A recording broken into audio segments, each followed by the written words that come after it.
hype. Striving for the coveted. Beautiful dials, diamond bezels, flying tourbillons, and complex movements. Emboldened by a society that constantly searches for the next big thing. But in the world of flex, we've become lost to the art of horology. From modern machines to handmade intricacies, this is a space filled with passionate watchmakers who pour their soul into every screw.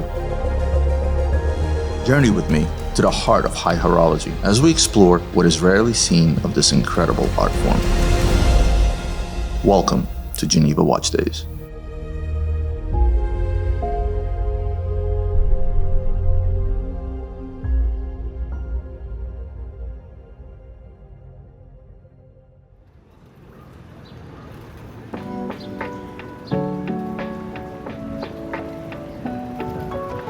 Love Geneva Watch Days. What an event. This is where a ton of brands from the smallest to the biggest will showcase their timepieces to the public, much like Watches and Wonders, but kind of decentralized. It's a ton of collectors that converge into a small space that love watches. First, they gather in the main pavilion for the opening event, but the air conditioning was subpar in that place. I can't even wear my jacket. You're not hot? It's so hot. So after a few photos, we decided to quickly make our way across the street to 𝗙𝗰𝗲𝗯𝗆𝗆 and jump right into the action. Congratulations on the recent news, and I want to see that. I was reading on the internet. I'm like, I gotta go see this. I gotta go see this. Josh, this is our now. Josh is a good friend and a client of mine, and he's tagging along the whole trip with me. So, and his son is very jealous right now because he's at home with the baby. 𝗙𝗰𝗲𝗄𝗃 is a brand. Its history, its heritage, its innovation. It's the realistic approach that they take to every single item that they create, and they repeat it in the world of horology in the most unique and innovative way. A car, a real car. You can easily see a real car compared to a toy in any picture. Right. Because a toy, the tires are always wrong. Right. A real car, they flatten them. Look at it. I can see that, yeah. That's exactly the way a real car would sit, yeah. Exactly. That's amazing. So what we did, we took everything that is inside the car and put it here. Right. And everything is decorated by hand and assembled by hand. First, what makes the car very precise? First is the driver. You can put the worst car inside the best driver and you beat the hell of the best car with a bad driver. The escapement in a watch is what is really precise. It's not the owner that makes the watch precise, it's the escapement. Yes. So we place the escapement as a brain of the driver with the idea the accuracy sits in the driver's seat. Yeah. How long does it take to make from start to finish? From start to finish, if we count on true timing, it's about 9 months of full job for the full factory. So we have covered it with a glass dome, giving the shape of a helmet. When you look at it on the side, it looks like a helmet. And what a steering wheel does in a real car, it drives direction. Here it drives the time. If you look here, that's how you set the time with the steering wheel. Wow. How do I rewind a mechanical clock? Right, got it. Same generation. He doesn't know what I'm speaking about. But we know. Yes.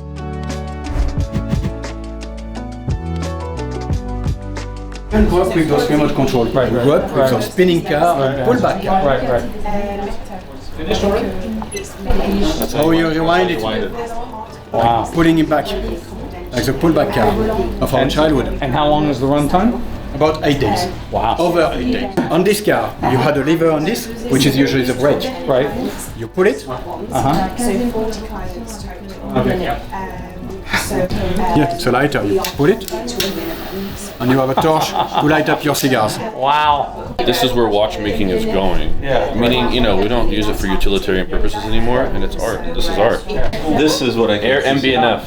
Well, you don't like Nausea? What do you mean? No, I already saw the other ones. This is what I wanted to see in person. This thing is ridiculous. 1,572 parts. Yes? I read the article this morning. 1,520. 20. I'm a little jet lagged. I just got off the plane, so bear with me. It's an 8-day power reserve movement, and it strikes every hours. But it not only strike. You have a chiming mechanism that count the hours.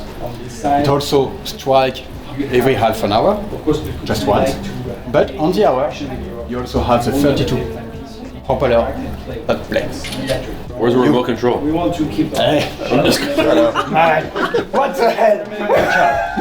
If you want, you can repeat on demand. So you have a button, you press it. See, where's the remote control? There we go. It's right. in shape of wine. Because yes, we do Automation. Of course, I gotta go see my favorite independent, Max Buser at MB&F. I'm going there to check out the new Mad 1. Of course, while I'm there, I'm obviously gonna play with the existing toys that I absolutely love. The color here, Yep. like it's there, but it like disappears, and all you see is the components. And I feel like you can pick a perfect color for this. I just feel like this right here. Oh baby, this is so light. Yeah, it is. Titanium and carbon macros. This is very comfortable. Yeah, it is. Very comfortable. Forget you wear it. That's usually not a good thing. That is the watch to have.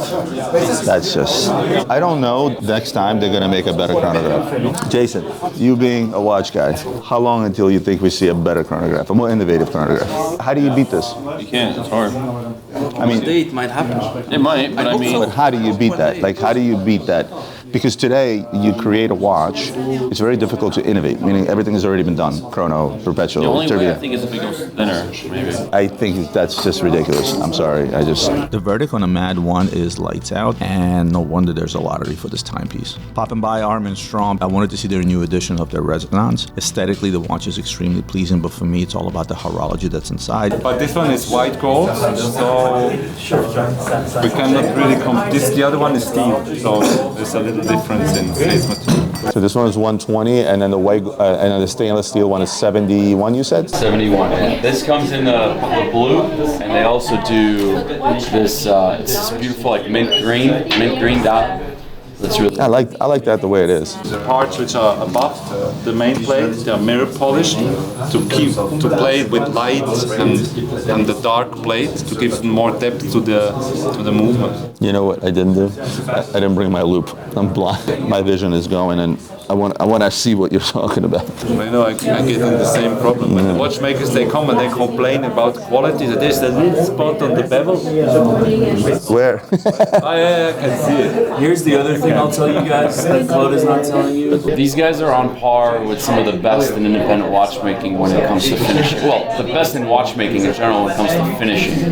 So this watch is finished on steroids. Because there were people that were buying in a COVID market where $55,000 for Daytona. It's gray market, call it what it is. As the market shifts down generally, it used to be that the smaller companies would get hurt more than the big boys, right? Because the big boys, they still have a distribution, there's still stores buying, they have their orders. I feel this time is going to be around because people have been able to open their eyes so much to independent brands, yourself and many others, that at this point, you're going to see people going, well, you know what?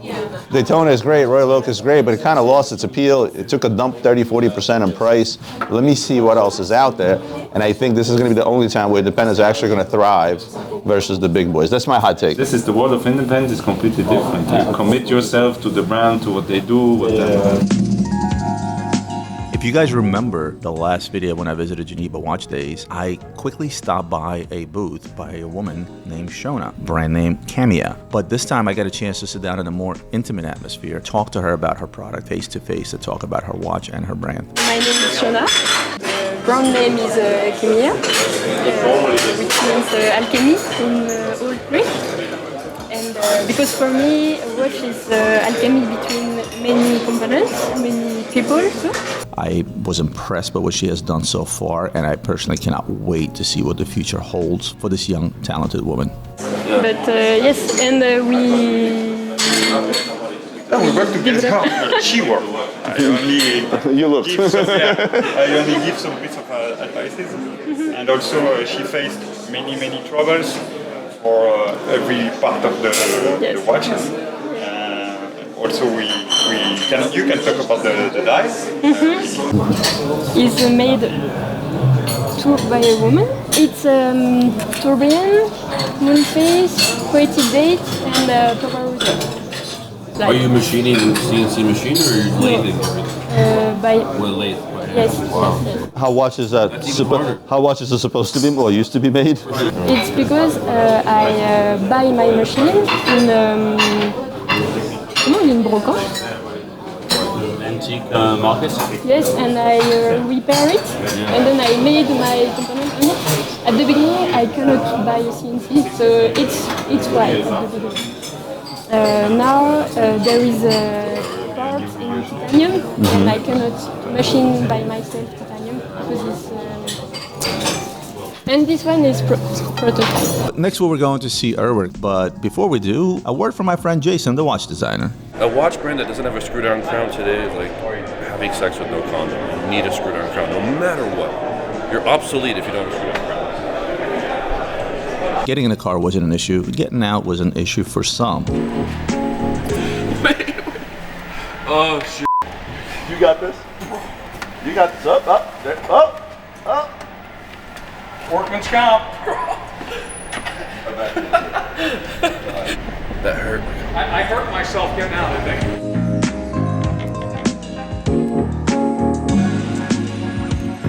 This place is great. Designed by me, Morgan. He loves the Urwerk so much he's taking mine. It's all his. So you guys saw me make a video about the new EMC SR71. Well, here it is in the flesh. Hopefully I'll get one. Yep. Maybe I'll steal Jason's. Look at this thing. So, first of all, strap, love. What's up, bro? Oh, all good. There he is. I was telling him that the Bugatti's on land and the SR71's in space. That's true. Right? Absolutely. You're right. This is obviously the genius behind, but he had a little something to do with it, so he says. I helped you. I think it was his idea. But I think he served you coffee when you were designing, yeah? He was giving you coffee. You were designing, he was bringing you coffee, yeah? Is that how it went? He was bringing you coffee? So I briefly saw it last time we were here, but you weren't showing it yet, so we didn't have the opportunity to, you know what, the comfort level of the strap though? This is this is next level. It's a strap, but it's also the locks. You see, this is actually new, like with the first rendition of it. We didn't have that, so the normal strap was attached directly to the case, and here we use these locks actually with the parallels. No, this is amazing. It really makes it sit. Really I'm stealing your watch, Jason. I'm sorry. It's all yours. There you go. But this is all done. This is all done, right? This is all done. It's only 10 pieces. It's 10 for 10 years. Why did you guys just so little? I'm sure you would people would want more. It's really hard to make this movement, and there were only a certain amount that we could make and produce. And you know, of course, we want to do more, but I think maybe there'll be some other. I mean, listen, you can have variations of it, but I like the idea. 10 years, 10 watches, it makes sense. It definitely makes sense. It definitely makes sense. Did you take a piece of the SR? Yeah. You took the actual. So this is an actual piece of the plane. Yeah. Then we melted it down and machined it, and it's 100% SR71 metal. And the cool thing about this is it's actually a unique material because there are certain components of the material we didn't even know. You guys make stuff that nobody in the world makes, right? And a lot of people will say, well, you know, this one might be a little cumbersome on the wrist. It doesn't look like a traditional watch. I think this, if you take this versus the regular EMC, in terms of how it works, like I put this on my wrist, it's as ergonomic as you can get. Yeah. It's extremely comfortable on the wrist. Because the leather straps, because the watch is an abnormal shape, and then you add the leather strap on it and the buckle, this is next level right here, the strap. But you guys also get a photo of the team behind there that also put Hi team. Hello. Behind the project. Wonderful job. Yassine, Pierre, and Diego. Well, unfortunately, when it comes to our Purnell visit, there was music playing in the background, so we can't really show you the dialogue that I had with Mauricio. We will put out some of that content on our social media channels. However, I had a wonderful visit. The entire setup of the boutique was just very welcoming, I should say. It wasn't your typical stuffy boutique. You felt like you were hanging out with friends. You felt like you were hanging out in the lounge. Mauricio, super knowledgeable guy. Overall, I had a great time while out there. Glad I popped in. So I get a WhatsApp from a gentleman I did business with a while ago. He's like, hey, Roman, I see that that you are in Geneva. Can you stop in? I am displaying my current auction pieces from Future Grails auctions. I get in there and lo and behold, I literally see grails from Patek Philippe. But the store itself that he was set up in, and I got to meet the owners, was amazing. It was like a walk through horology history. There was a library that actually showed you watch advertising as we saw it. Going back to as far, I think, as 1870 something, it was an absolute amazing collection to have all in one place. While in Geneva, I was invited on a panel that was running consistently throughout Geneva Watch Days by 𝗴𝗿𝗀𝗀𝗀 and Revolution magazine. If you guys want to see the whole thing, we'll link it below so you guys can check out the panel.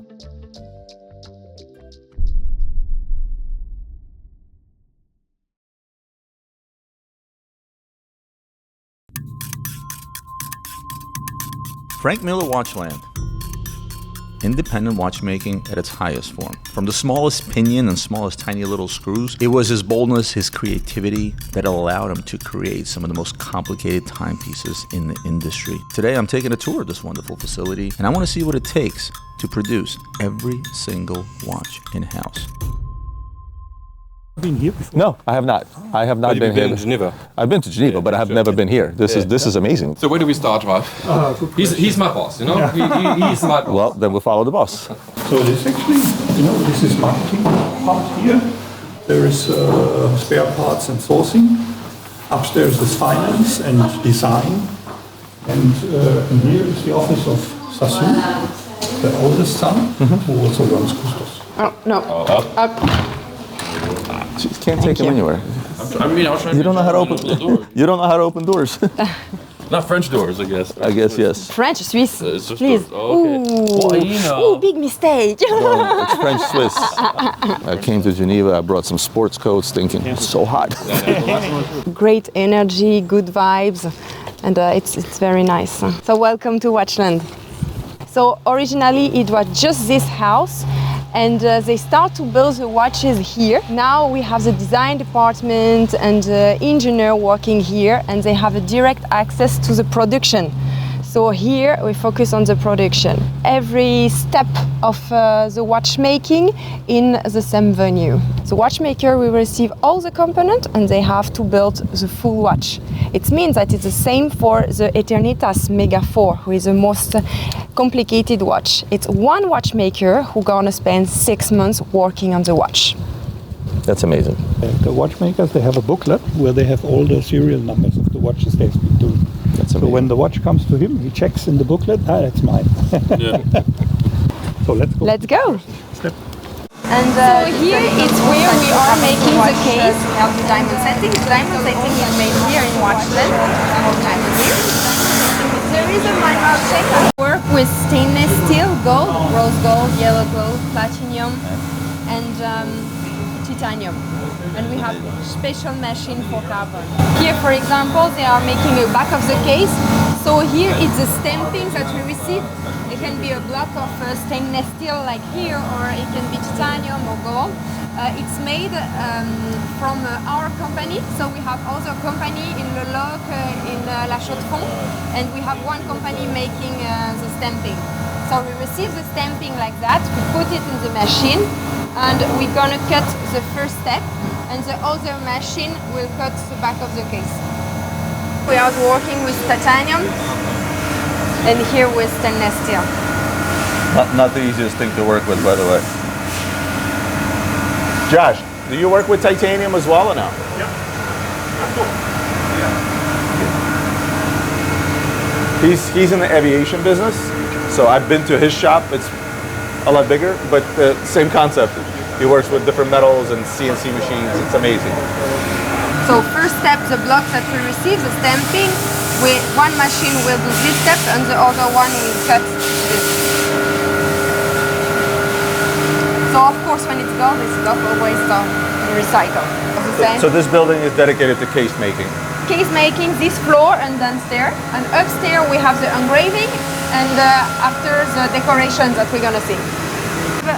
Our own company who makes the dial. Casino, Crazy Hours, Color Dreams. Here they're gonna receive the piece.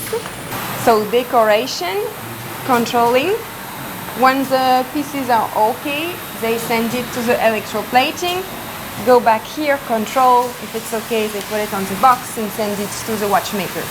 Put it in the soap bath, and after they can put it in the gold bath and rhodium bath.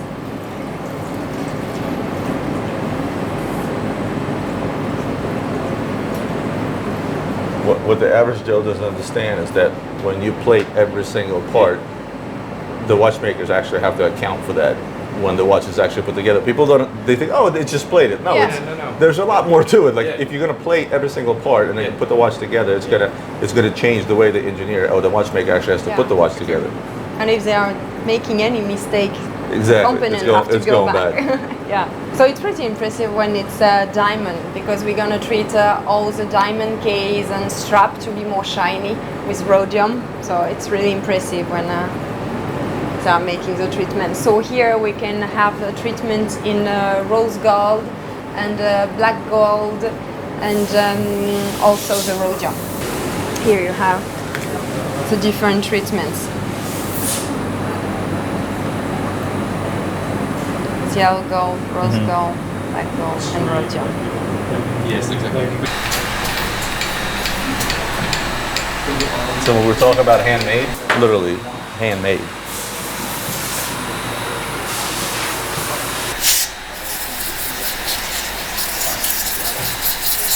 Even the windows, the floors. Yeah, I love it. All the we make everything in-house. I love it. I got to start buying different companies, because when I fixed my building the other day, I had to pay somebody else.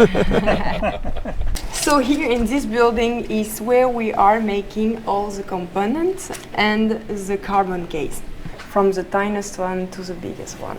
So you down to the screws? Yep. Wow. That's impressive. And even refining and polishing the screws. Wow. Under the roof Sure. here. We will go. So let's start with the first step. Yep. So here all the skeleton watches. So for example, for the flower collection. So when we are thinking about the skeleton watches, we have to think that it's not ornaments that we are putting on the movement. The flowers, the heart, they are part of the movement. So the watchmaker, design department, and engineer have to work together to say, okay, which part I can remove, which part I cannot remove to have something working. Here we have the tourbillon cage, for example, for the gravity. Here it's for the biggest tourbillon. It's the same. Giga-tourbillon. Carousel tourbillon. Carousel, from here, like that.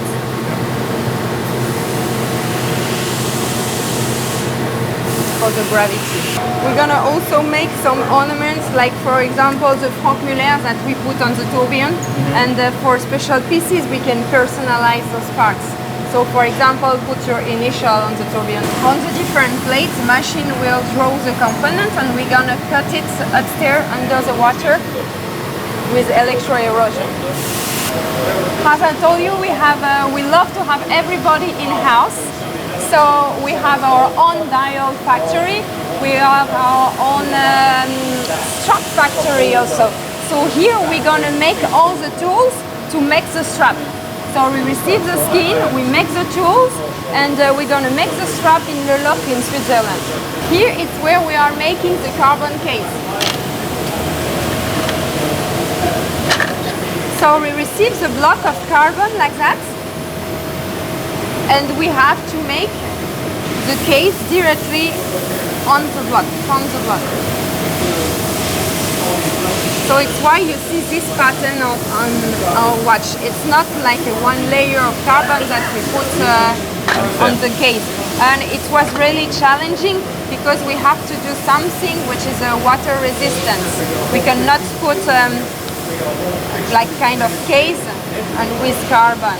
I don't think people understand how difficult this is, because it has become second. Oh, carbon case, this case, and they don't actually dig deep and realize just how much harder this is to make than, let's say, a stainless steel case or even a gold case. We need special machine. We spend a lot of time in developing material that is water resistant, that is not What's the rotting. error rate on these? Like how many? 50%.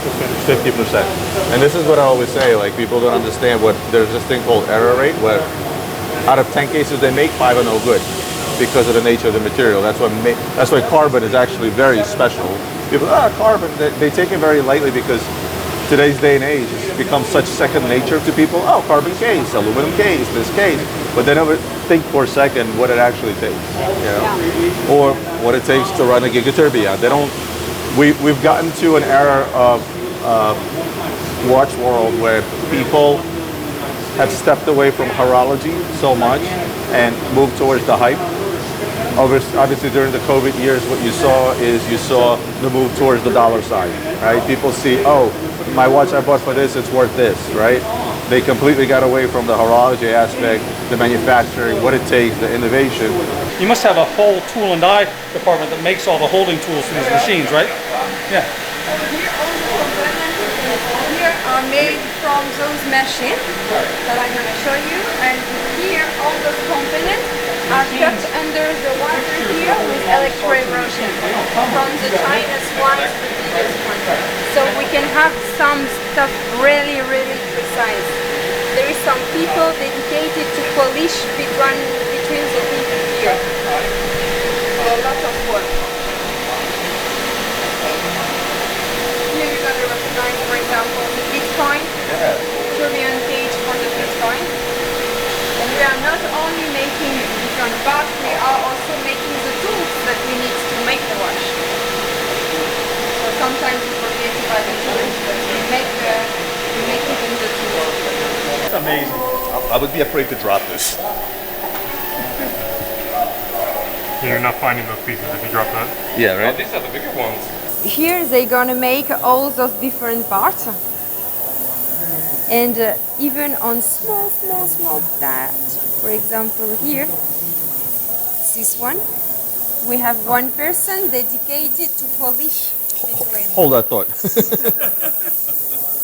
And even that gets polished. Yeah. How? How do you see it now? How do you polish with the wood. That's crazy. It's actually the wheel we saw here, a smaller one here. Yeah, wheel, pinion. Here you have a small pinion here. Yeah. On this one. Ça c'est la plus petite, non? Here on this small pinion.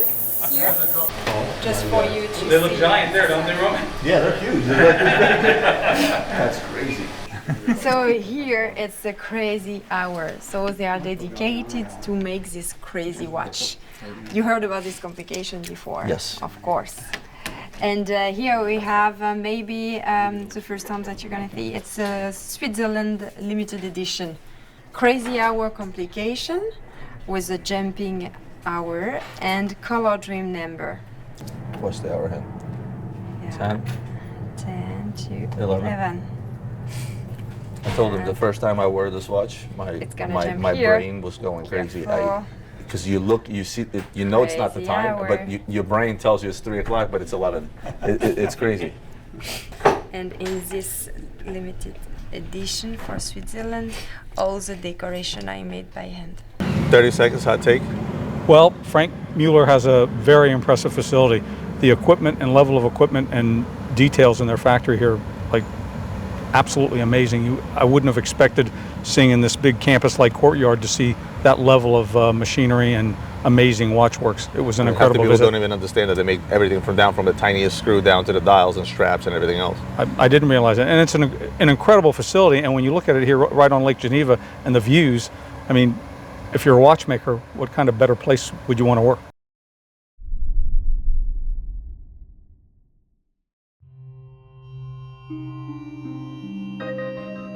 Imagine a third-generation watchmaker who walks you into a place that's 200 years old, and he points at a bench and says, "This is where my grandfather said over 100 years ago, making pocket watches. This is what horology, this is what heritage, this is what history is all about." Putting over 35 patents under his belt, creating some of the most iconic timepieces, seeing that vision being born from a piece of paper in the sketchbook to a live watch is so deserving for the world to know and see and understand. We traveled into the Swiss countryside, where we were invited to enter the mind of the man himself. This is like where his grandfather made watches. Yeah. The vibe here is peaceful. It's how it should be. Yeah. This is just amazing. You were right on CNC machines. CNC machine? There's no CNC machine. That's what I'm saying. I mean, it's all hand done, hand finished, but the components are probably machined somewhere else. This gentleman has a hell of a history. The number of watches that he has created and the watches that he's worked on and putting it into his own product and how he did it. I produce only the prototype in the workshop in full parts, and depend the material. It's not obligatory in the prototype you use the titanium, because I have only the not old machine, but the simple. Comment c'est des machines simples? It's very traditional machines. Traditional machine. The 𝗙𝗿𝗄𝗽, the old machine is very easy. It's not. You look the 𝗙𝗿𝗄𝗽. It's not very He says that it's not a complicated one. I think it's pretty complicated. You will listen. I saw your dials. Last time we met, there was a watchmaker. They came to Geneva and they brought the machine. Yeah. So they said, "Here, try." So I said, and I turned, and I turned. I say, "Okay, what's next?" He said, "Now do this 5 hours." I said, "Okay, thank you." Yeah, sure. So your dial is not basic. I know it takes a long time. Yeah. And one wrong thing, and that's it. It's finished. Well, he means the pattern, because that pattern is more generic. But for what you're doing is really cool. But 𝗙𝗃, that's his thing. That's what, you know. No, I'm saying the pattern, the diamond pattern that you have. Yeah. You're saying it's basic, right? Because it's basically just my normal. inspiration is the tree. This is the forest. Is the special tree, the sapin. It's different form. This, and for me, I practice a lot of paragliding and souvent, often I fly just on the forest above, and the view above the forest. You know what he does, right? And the view is very. When he says he flies the paragliding. He paraglides.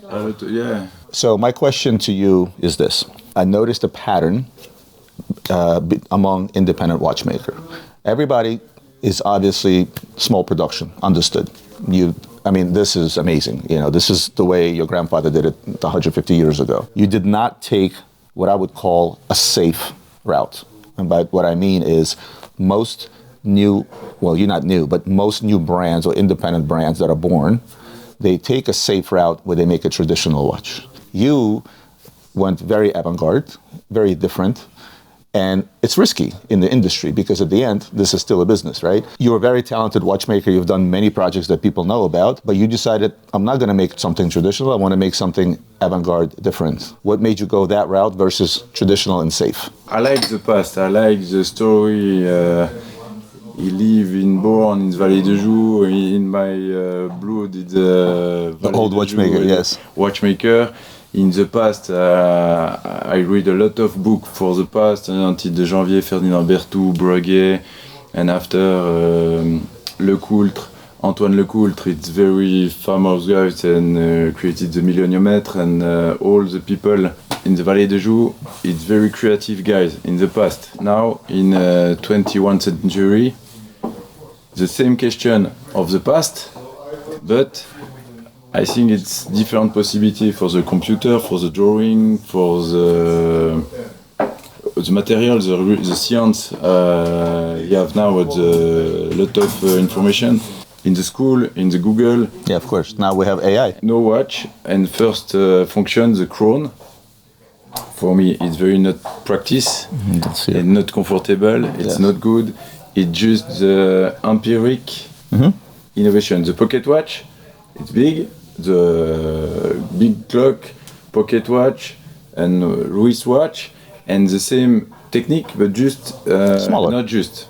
It's big job for the past. Of course. It's smaller. I developed the machining. It's big job. The first, it's no crown, and the first idea is the hour-minute button, and it's the magic lugs. I tried this winding, but I developed this. It's so complicated, and after you continue. In my book, it's not. It's just one discussion for the cars and aeroplane and NASA. It went, oh yes, a good idea. It's not logic. It's just notes. I remove in the traditional crown and. This, yes, it's Do you know the movie Ben 10? Yes. You put in the transform. Yes. Cool. It's the crown. It's full case. Mm-hmm. And I developed the movement. It's a cool idea. Long evolution for the watch. It's no good because the first constraint it's very very strong. It's very difficult. It's the future, the chronograph, minute repeater, quantum perpetual. It's just mono function. I play the pen. Yeah. And wow, the pen you have the two position. And comment que tu dis tous les jours, tu fais pas attention en fait. You get used to it and it gets normal. It becomes normal. You don't even notice you're doing it. Yeah. Two position, it's position winding and position time sitting. It's good and disassembling the pen and oh okay, it's easy. This for me it's okay. You go in my computer and the modelize the real dimension for the spring, the ball and different function. At which point, when you made the decision to have the crown and the medal to pop up and down, at which point did you know that this would actually be mechanically feasible? Yes, it's a drawing. It's sure it's possible. Okay, so this is where you figured out that this would be possible. Before, it's not sure. Yes, but this drawing, this drawing. It's okay. You go in computer and sure it's possible. The realization it's possible. This watch it's 7 years. With a small wrist, this hugs my wrist perfectly. Now, oddly enough, here's a comparison. Not very comfortable. Look how this hugs my hand, and I have a tiny wrist. Yeah. The understanding of what independent watchmaker can bring into the watchmaking industry has really changed these past years. I was on one of the panels, and I was asked the question why I like independent watchmaking. Independent watchmakers keep the passion alive, right? Yeah. It's not about mass production. It's not about dollars. They make dollars secondary, passion first. Exactly. Where you look at the big brands and the big groups, and again, no disrespect to 𝗙𝗰𝗲𝗄𝗏 or any of the brands. They're wonderful brands, wonderful history, right? But at the end of the day, they now have become a machine. It's a machine that produces good product. But the passion gets lost along the way, especially in the world of automation and machinery. And the vision gets lost. If you're wearing a minute repeater from a big brand, you don't know who the watchmaker is. Why I like Max Bucer, because he gave credit when you made the HM6, it says David Candeux. Right? He gave credit to the creative that actually made the watch. Wow, what an amazing visit. There will be more on David Candeux because I'm not leaving this one alone. I'm hoping to get one of those pieces into my office because it's so deserving for the world to know what this man has achieved in the past along with what he's currently creating.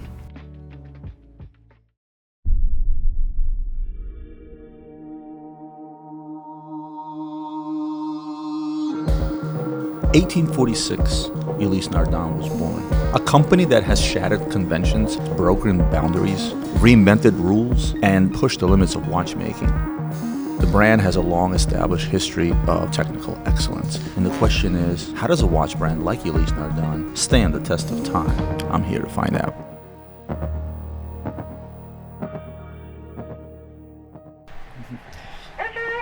Hello. I am here to see Massimo. Go ahead, I will publish my colleague. Sorry. Thank you. Good, how are you? Everybody's wearing freaks. So which one do you like, the first one or the last one? Which one? Yeah, so the blades that you can see here, 3 tenths. So 0.03 millimeters. I'm zooming in so I can see it through my phone. Yes, exactly. Otherwise you cannot see it. What is also interesting, the first mainspring that we put it into the freak one, this one, 2 meter long. Wow. Because it's a 7 day. 7 days, yeah. 2 meter long. Silicium is not a metal, is not a stone, is a metalloid. It's something in between and very light. It is very light. Very light. So you save energy. Who was the guy that said, you know what? I feel like we should make this out of this. Like, how did that? Like, how do you come up with that? Like, I'm just gonna go in the desert, find some silicium, and make this.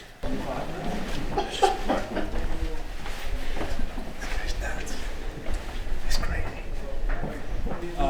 So here at the research and development department, where everything starts from here. The idea, the could come from them, come also from Ludwig, could come from a few other people. So here you can see the Frick 1, exactly the same concept as the Frick 1. So no hands, no crown, no die. So the top of the spring barrel cover is our hands, and then the baguette movement is the minute hands, and then you have all the gear train taking reference onto the outside ring here, and then you have the escape and the balance wheel. Here we turn it automatic. So it's still the grinder system you made. Yeah, same thing for. 2017. Yeah. Yes, exactly. With 4 blades. You have in this one. Yeah, it's in this one. Exactly. But the grinder came in the innovation piece in 2017. You made the innovation. That's when you introduced the grinder. Innovation 2 in 2017. Yes, exactly. So they basically take the whole thing, and those guys break this picture down into little things, and then they go to try to make it there. Yes, mechanically. Yes, Yeah. physically. Physically. It's you know, for the caliber 118, which is a marine perimeter caliber, this caliber has 270 components. Okay, and to produce 270 components, we have to produce 1,000 drawings. Why? Yes. Why 1,000 drawing? Here is the axis of the balance wheel. Okay. Well, let me try to get it to the middle. Okay. Says the same. Oh my God. I can't even see that with a loop. I need glasses and a loop. Oh my God. The prototyping department, so where we do all the tests. We have more or less 30 standard tests that we do on all our watches. This is the UFO, just a small parenthesis that we have created for the 175th anniversary. 75 pieces, they are gone, and now we reproduce 3 times 30 pieces for our good partners like Yoshida in Japan, the Hourglass in Singapore and other countries, and Bucherer, This is 7 actually. kilos. Well, they're not gone. There's one here. He wants to take it. Oh, so it does wobble. Okay, so I wasn't crazy. Yeah, no, it's a Oh, Rolly okay. Poly. It is a Rolly Poly. Yeah, it's like the buoy at sea, huh? That gives indication to the ship. That's what's the purpose. But you don't have suspensions. No. It's a 675 components, 3 time zone that you adjust individually, 6 spring barrels, and with 40 key turns, you have 1 year power reserve. 1 year? 1 year power reserve, because it's a low frequency here. It's a 0.5, and 0.5 frequency beats a second. It's a dead It's second. working now. Yes, it's working. Working now. It is very slow. Look. Yeah. I thought it was running out of juice. And even the amplitude is very low. It's very, yes. But it You need one of okay. those. Wow. So here the shock test, you have to go through the shock test. This is very important to see if there is some weakness in the watch movement. So we do this type of shocks, 8 times. Here it's really on rotation, big shock on rotation. Then we move on the center, and it's a direct impact. The movement is working now, and we are big shock. Okay.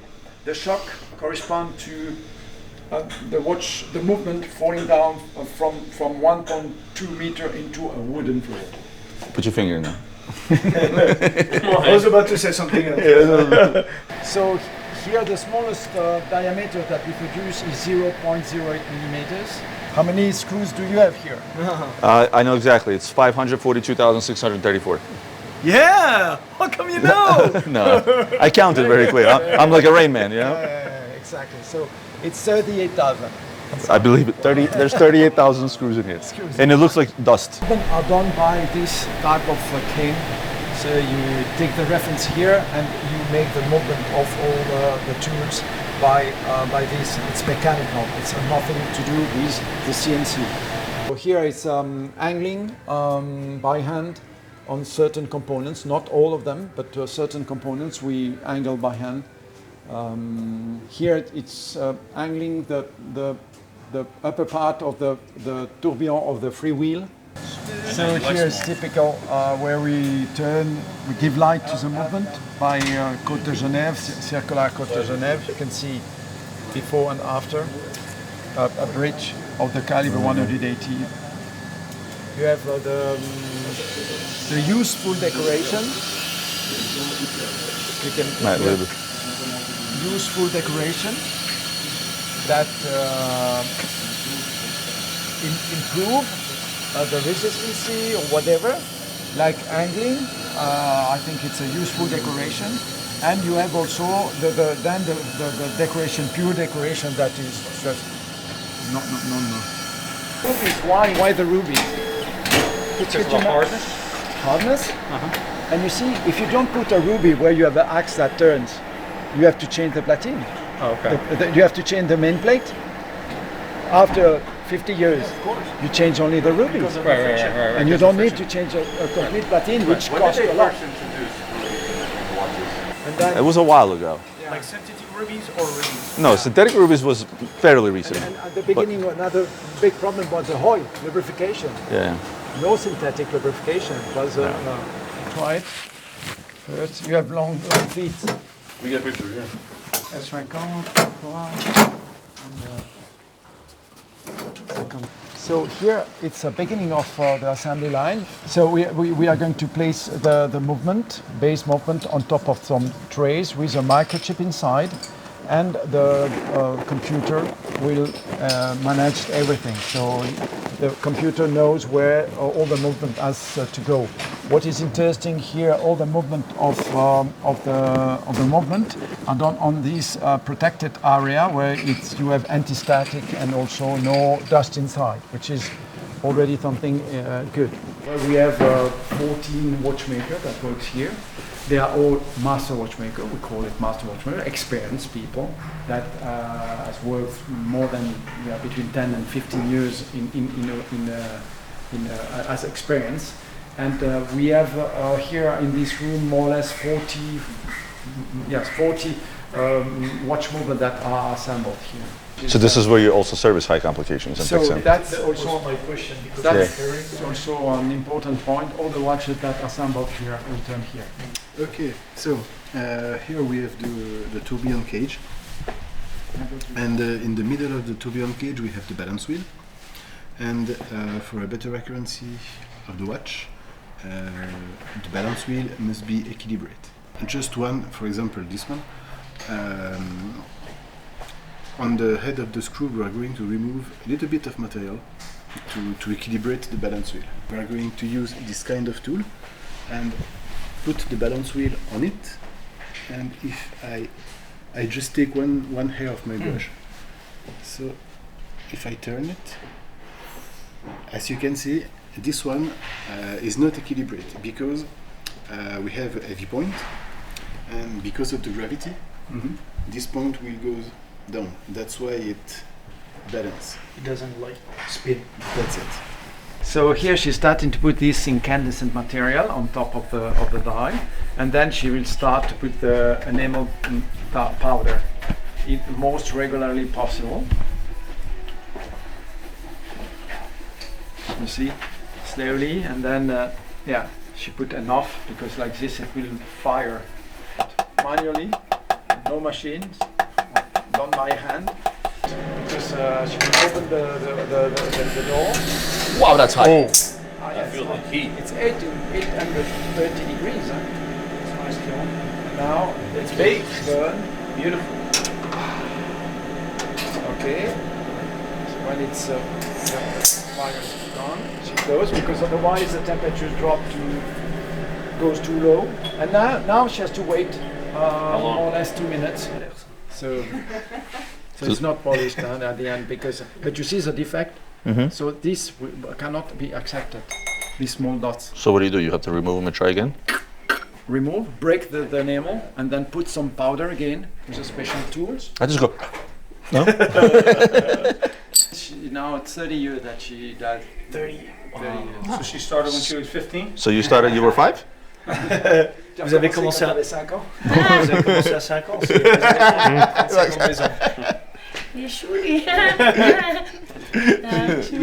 went last week to an event. Merci beaucoup. Merci beaucoup. Hello. Oh, wow. So here is a heritage space. Everything started in 1846. His father was already a recognized watchmaker here in Le Locle. and he transmits the passion to his son. But he also got trained by William Dubois, who was a very famous watchmaker here, specialized into astronomical timepieces and chronometers. We have the chance here to have the first bookkeeping, where it's written "Papa m'a prêté 500 francs." So here it's started. Everything started here. It's written by Ulysse Nardin. Then 1876, very important year. Ulysse Nardin passed away. His son Paul David took over at the age of 21, and he entered into the field of the marine chronometers. Marine chronometers were one of the most important inventions that has been done in the 18th, 19th century. It was useful to find the longitude at sea. And you know what the funny thing is? Today, if all the electronics go on the ship, yes, you take that, yes, you take your little tool, and yes, it will work till this day. Yes. So here are a few examples of the Navy. We delivered more than around 50 navies around the world. You know, I was just sitting here thinking, like, these are some of the most unique watches ever made. Just these three right here. Yes. And you guys don't do enough of it. I know. We gotta do more. I already told them. Like, you know, yeah. you refresh this. Yeah, exactly. You refresh. You know, yeah. You put it in a more modern way and so on. Same complication, just in a modern design. Modern. Yeah. Wow. The tech behind and the organization behind a manufacturer that manufactures a lot of watches. What a contrast between them and, let's say, a David Candeux. The technology really impressed me, but what impressed me more is that the old school watchmaking is still there. And when you see a woman that has sat behind the same bench for the last 30 years creating these dials, which have probably about a 70% error rate, and how passionate she is still about it 30 years later, just goes to show just how special some of these timepieces are. And it just solidified why for years and years and years I like the brand, I've sold the brand, and I appreciate what they do and the innovation they put into their watches along with old school craftsmanship. After so many years in the business, so many watch brands that have gone through my hands, so many new watches, old watches, you would think that going to Geneva may become minute or it may become boring. Well, let me tell you something. One of the reasons I love this industry, there's always something new to look forward to. And I hope you got a glimpse of that just a bit in this video. I certainly enjoyed my time in Geneva. I hope you enjoyed this video. If you did, let us know. Subscribe if you're not a subscriber watching this. And as always, share this with your friends who you think may enjoy this content. Other than that, I'll see you on the next one.